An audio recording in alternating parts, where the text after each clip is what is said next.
तुमच्या प्रश्नाचं उत्तर आज मी देणार आहे. माझ्या इथं तत्वाच्या 2 फोटो का बरं. नमस्कार सर्वांना. तर आज जायचं होतं मुलांना घेऊन थोडं बाहेर. 2-3 दिवस झाले मुलांचं तेच चालू होतं. मुलांना काही मी घेऊन गेली नाही. आज थोडी वेळ होती तर म्हटलं चला घरी आल्यानंतर फ्रेश वगैरे झाली आणि मग केली मी माझी तयारी. मुलांची सुद्धा तयारी करून दिली आणि मग गेलो आम्ही सर्व बाहेर. बाहेरून सायंकाळी मस्त फिरून आलो. त्याच्यानंतर आज सकाळी नाश्त्याला काहीतरी गोड करायचं होतं तर माझ्याकडे पानं होते तर पानांची छान वडी आणि इकडे मी शेवळ्यांची खीर केली. या सर्व नाश्ता करायला इकडे आमचा नाश्ता वगैरे झाला आणि सर्वांनी आपापल्या कामाला लागलो. इकडे गाडीला हार वगैरे लावून घेतली.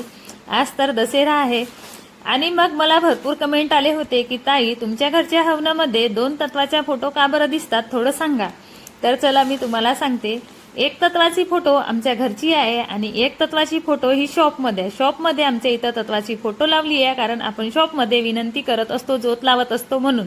आणि जेव्हा आमच्या इथं हवन असते त्यावेळेस आम्ही ती तत्वाची फोटो घरी घेऊन येतो म्हणून आमच्या इथं 2 तत्वाच्या फोटो आहेत. बाय सर्वांना, भेटू.